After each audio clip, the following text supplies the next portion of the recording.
So a pollinator is something that does a plant's sexual reproduction for it.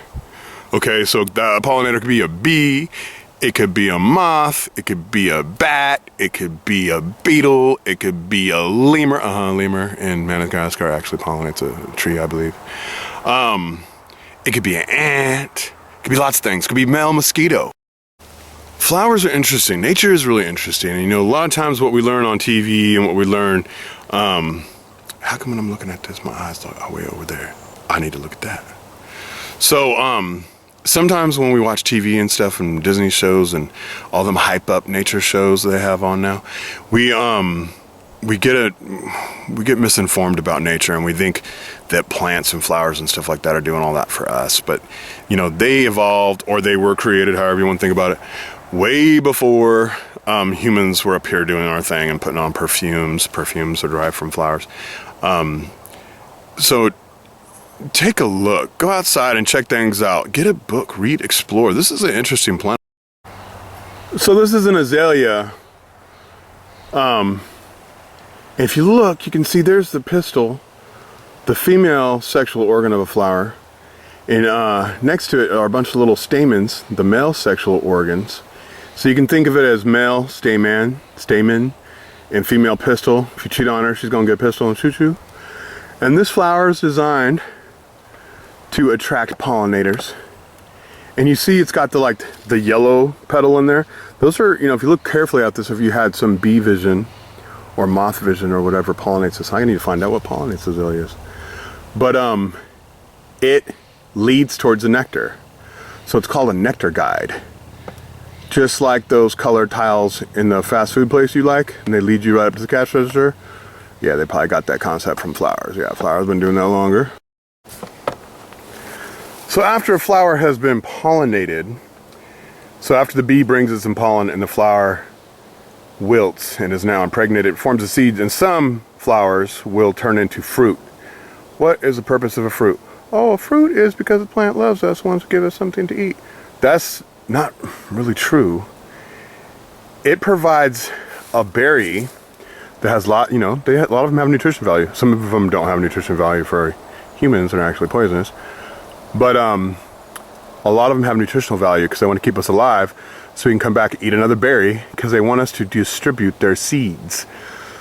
So when you eat a berry and you got seeds inside of you, and say you don't have a toilet was the worst thing that ever happened to plants. You don't have a toilet and you dig a hole and you poop and the seed comes out in your poop, because a lot of times the seeds don't digest. I'm sure you've discovered that by now. And you poop that out and you bury it, and that's how the plant gets around. Seed dispersal mechanism. Because, you know, a plant just can't be like, a plant doesn't want its babies to grow right next to it all the time. Some plants do, but, you know, a lot of the burying plants, they want their babies to go somewhere else so they don't have to compete with that plant with its baby plant. So they don't have to compete with their baby plant for resources like sunlight, water, and nutrition. So it's not like they can just be like, get over there, little babies. They create this, so a bird, and most native plants have berries that fit inside birds' mouths, okay? So, in California anyways.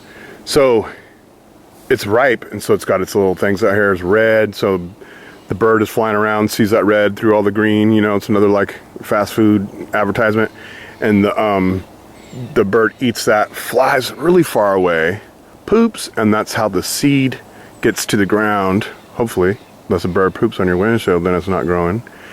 But if it poops on the ground, there's seeds in it and they'll grow. Check out some poop next time that you see some. Not everybody's poop, just check out a bird's poop. Because if you check out a bird's poop or a fox's poop, you'll see seeds in it. So like where I live, we have wild strawberries that grow everywhere, like they're native to California.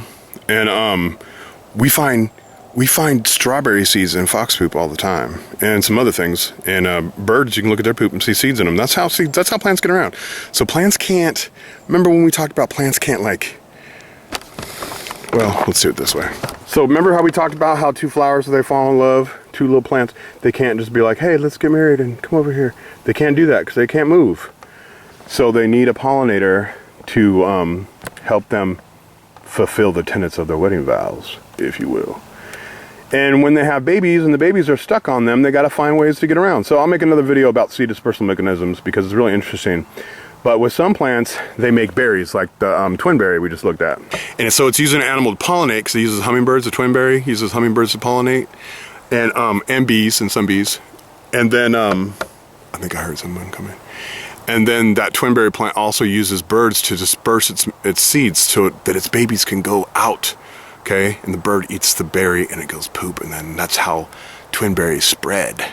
So they use animals, and not always the same kind of animals, to finish their life cycle, to complete their life cycle, to do their life cycle. So plants and animals are closely allied.